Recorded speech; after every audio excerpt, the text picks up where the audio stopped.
We're SISTARS, shining bright, faithful friends, walking in the light. Behind the mask, the truth unfolds, friendship strong, our stories told. Faith and fire, hearts collide, with laughter and love right by your side. Together we rise, together we glow. The SISTARS podcast, welcome to the show. Together we rise, together we glow. The SISTARS podcast, welcome to the show. Ooh, steady love.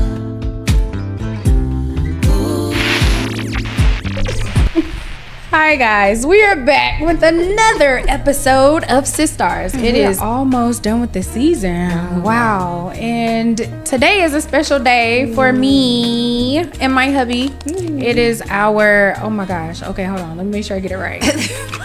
11, 12, 11, 14th year anniversary. Happy anniversary. Happy anniversary. Happy Thank you. You know, it's marriage is hard. Marriage is hard work. Let me say that. But when you have somebody who is willing to work with you, it makes it easier.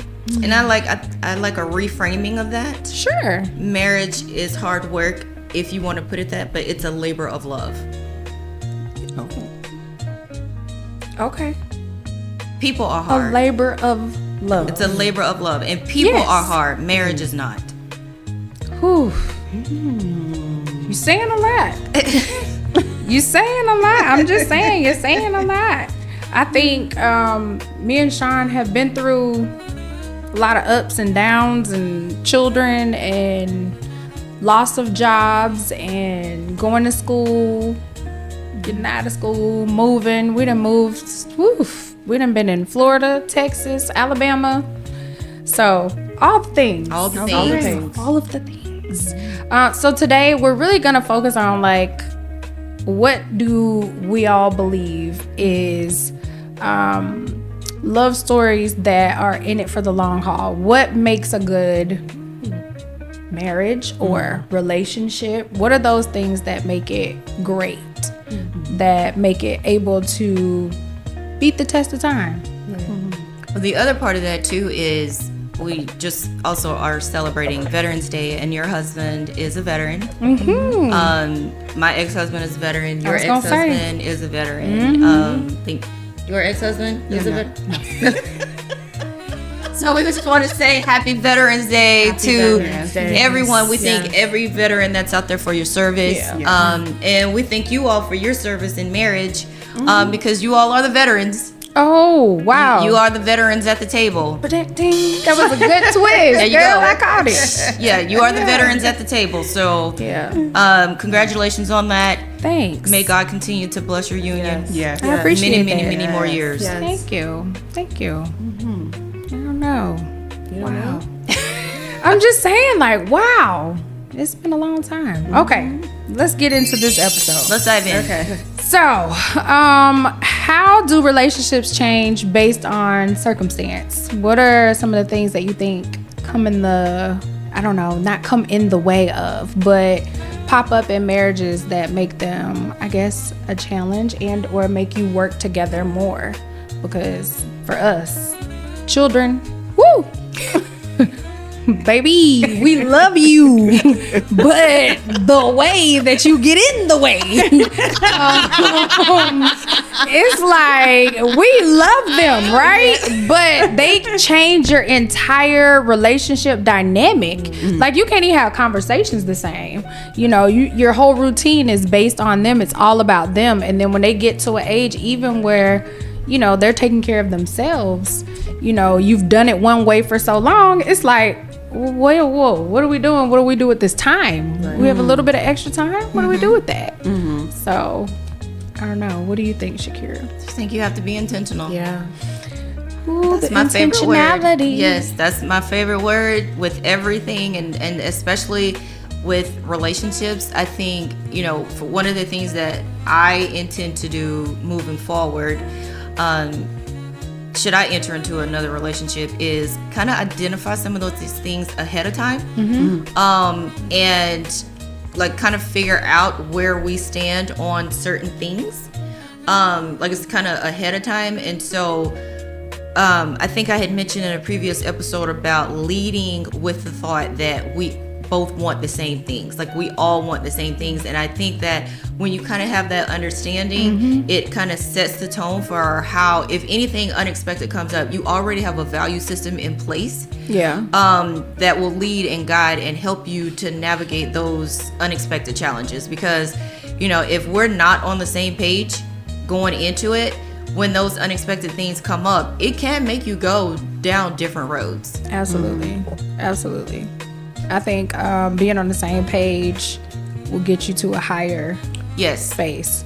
So just like we said in a different episode, you go at your own speed. I feel like in a relationship, you go at you're both on speed. Yeah. When you guys are on the same page or riding in the same car, you're gonna get there. That's right. But if you on the horse and I'm in the car, it's not gonna work. It's not gonna work. It's just not gonna work. And a lot of times, just kind of where we're going, that's where a lot of people misinterpret the scripture that talks about being unequally yoked. The way that it was taught to me growing up was just that, if they're not saved, you're not saved, you're not supposed to get together. Yep. But literally what that means is when you're yoked up is like when you have two oxen who are yoked together, meaning they all both oxen have to go in the same direction. One can't go this way, one can't go that way. And the word even tells us too, how can two walk except they agree?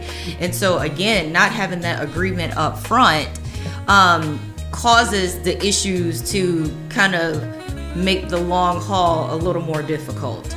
So again, I think just kind of having those things established up front, or just even making sure that, hey, we're always going to be on the same sheet of music when it comes. These challenges come, and even if we're not, as a unit, let's make the decision to move this way. Right. Not, I'm going to do it, you're going to do it your way, I'm going to do it my way, but what are we as a collective unit doing to tackle this type situation? So in that case, what happens when you guys don't agree on what the unified decision should be? Well, like I just said, I think that it's not what I think, it's not what you think, it's what do we think, and what is the we decision, not the what is the my decision and your decision. We need to come up with the what is the we decision in this. Because again, if I'm going with this from what I think and what you think, that's not what we think. No. So it's being of one mind. Yeah. So what is the one mind? What do we think in this? And I think that, again, I know for me personally, in a lot of situations that I was in, that was not the approach that we took. And so it was a lot of times, I'm thinking one way, you're thinking another way, and nothing's getting accomplished. But if we had just kind of taken the time to figure out, like, what is our decision in this, it would have, kind of gotten us a little further down the field. I think it's easier said than done. For sure. Because, you're both coming from different backgrounds, experiences, baggage, things that, scars that have happened in your past relationships. So you're coming into it with one lens and they have a different lens. 100%. So getting to that we decision, though, takes hashing it out. It takes really asking your partner. Communication. Why do you feel that way? Right. Help me understand why you feel that way. I think it takes maturity as well. And a lot of maturity. Man. Yeah. Woo. But I think also you have to make up in your mind to keep choosing that person. Even when it comes to like those vows in sickness and in health. I watched my pretty lady and my dad when he got sick with Parkinson's. Mm-hmm. She was at the hospital. She was like, and I couldn't even fathom my mind around it, but she would be like, I want him to see me first. Mm. Or, she would clean his face. Or she'd be like, I know the nurse is gonna do it, but I said in sickness. So I just thought that, I was like, oh, Mama, you so cute. Putting your baby faces. That's so cute. But yeah, I think you just have to you want to keep choosing that person. Right. Like, it's easy to wake up and be like, I don't want you. But to say, okay, we're going to get through this. We're going to stick it out. We're going to work through it. We're going to come to some kind of common ground. I think that takes, like you said, maturity, communication, and it's no more what I want, what you want. It's what's best for us. Right. I mean, some days you might wake up and not want them. Oh, yeah. That's a real thing. Oh, That's a real thing. I mean, because just flat out. I mean, because people really think, or maybe I should stop saying that. Some people believe that, I guess, like in marriage, once you get married, oh, we just always love each other. Right. And we always just falling all Right. over each No. other. It is not a fairy tale. Right. Everyday life is in there. Like, Yes. people got to go to work. They be tired or not, or, Yeah. you know, and you could be on 2 different schedules. You just don't know. Right. So I think, yeah, the fairy tale is a fairy tale. It's untrue. I think it also comes from that background family dynamic. Like, I've always prayed, like, if I get married again, God, I want my mate to come from a healthy family dynamic. You know what I'm saying? Because, honey, your family could put their little 2 cents in, and you be like, oh, okay. And then now you got that all in Now your you head, doubting and everything. Now you doubting everything. You know what I'm saying? But yes. Or you done made a quick decision based off a slick comment, you know, a family member has made. So, yeah. I think I would like to go into the key scriptures for this episode is Veteran Love. But 1 Corinthians 13:7 says that love bears all things. It believes all things. It hopes all things. It endures all things. And so with that one, love bearing all things, finances, communication, intention, it bears all the children, the challenges, all the things. Being able to love your partner through those things. I see that's where it's the labor of love, going back to what That's the Shakira labor said. of That's the love. labor of love too, because when you're bearing things, that means you're holding it, you're carrying it with you, you're believing, you're and hoping, you're imagining on one accord to say, like, this is where we're going to go in the future, and we're going to do this as a unit, and enduring the hardship, the pain, the silence, the sleepless nights, the why are you even in this space right now? Can you just leave me alone? Right.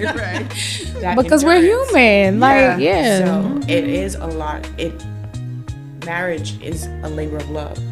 The individual is the hard work, because we are coming back from different backgrounds, different experiences, all kind of different things, and we have to be able to go through all these things with an individual who we have no control over. Absolutely. And that brings me to my other scripture. Ecclesiastes 4:9-10 says, 2 are better than 1. If either of them falls down, one can help the other up. And I can speak for my marriage. Me and Sean have been able to switch off and, you know, helping the other. I don't know about this 50-50 stuff people talk about now, but it's 100-100. Right, Like, yeah. we both pulling, carrying, pushing, Right. you know, Right. we are a partnership. We Right. are, that's, for lack of a better word, my nigga. Like, I go hard in the paint for him, and he go hard in the paint for me. So I think that is something that can be pushed down to, I guess, younger generations. Like, I know everybody want that quick, easy, 50-50, this what you supposed to do, soft life. I live a soft life, but, you know, that's because he loved me a lot. But at the end of the day, he knows if it needed to come down to whatever, I'm there. Right. And soft for him too. Okay, so let's do a friendship tie-in. Okay. You ready? All right. So how do we as SISTARS cheer for and learn from those who have loved faithfully for decades? What lessons can we pull into our own friendships and our own relationships? I mean, just like we celebrate you. That's one. I mean, Y'all I wanna make do. sure- Yeah. Y'all do. Celebrate you, honor him, you And know? threaten me. Yep, you said it. Yes. Yeah, they do. Yeah. They don't play by D at all. I can't fool up. If I wanted to fool up, I couldn't. Because, not. baby, between the three of them, I wouldn't make it home.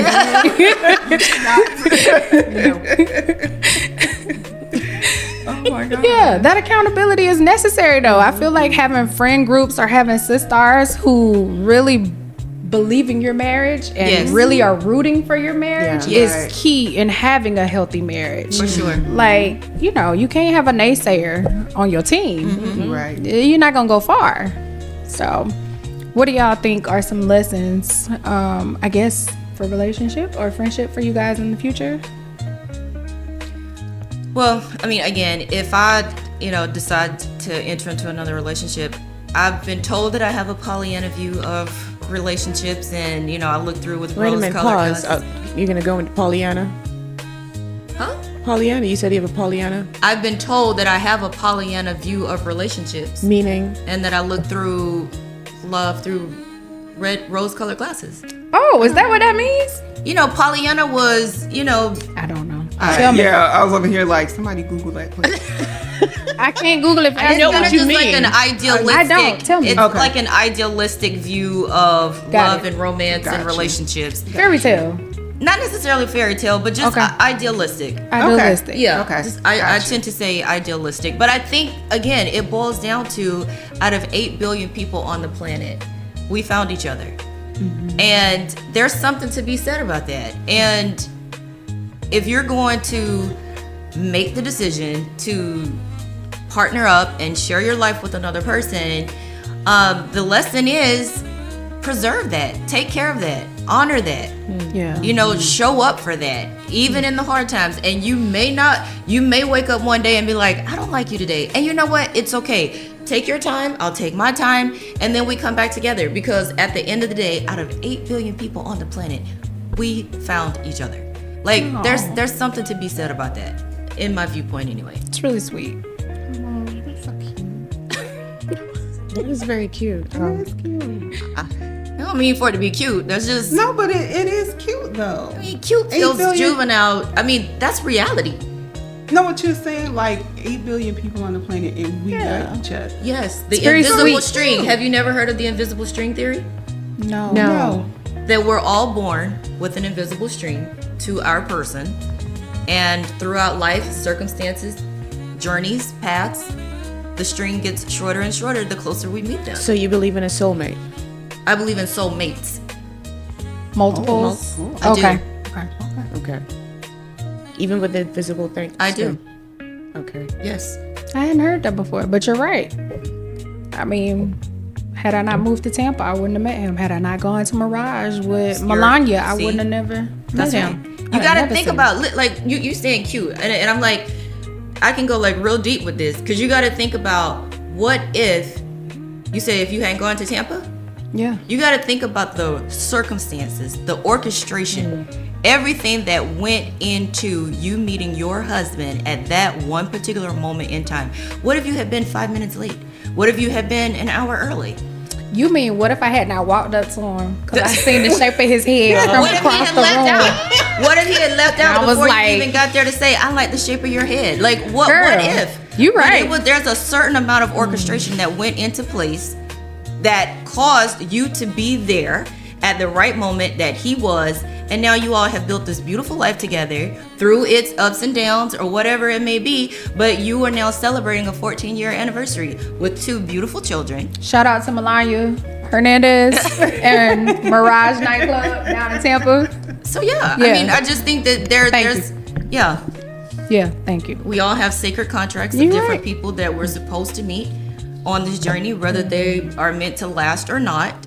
And you just happen to be one of the ones that are lasting and standing the test of time, and we wish you well with that. Thank you. Look at God. And anybody else celebrating an anniversary this month, along with Portia, we wish you all a happy anniversary as well. Oh my God. November, folks. That's right. And it's the Marine's birthday month too. Ask me how I know. Because he's a Marine. Yes, he is. And I thought we were going out for our anniversary one night back in College Station, and nope, it was a whole bunch of Marines. And I couldn't understand it. Sean was very smart. He's like, veteran state, Marines. Okay, let's just get married right here. Let's do it all. Let's do it all. Here we are. Woo! So, viewer engagement. I would like for you all to share what's the longest relationship you've witnessed or been a part of, and what's the best advice you have learned from it. I want you to share that in the comments. Yes. Okay?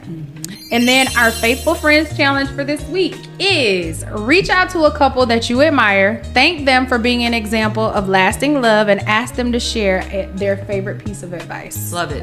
Yes. So, like, share, comment, do all the things as you're doing that. We really want to hear about it. And Shakira does an awesome job of responding back to everybody. Yes. Good job. Yeah, that's a duty. That is a duty. That's a labor of love. Yes, that's a labor of love, That's a for labor real. of love. But we love the engagement. We love to see it. Yes. So this week's call to action and final words. Veteran love is proof that real love isn't just found. It's built, tested, and treasured. Whether you're in year 1 or year 31, know that love rooted in God and commitment can stand the test of time. I can attest to that. So next week we have final episode. Wow. Man, it has flown by. Literally. Literally. So we are going to see you next week. Make sure you use our hashtag SISTARS, Our faithful friends. Bye, y'all. See you next week. We're SISTARS Podcast.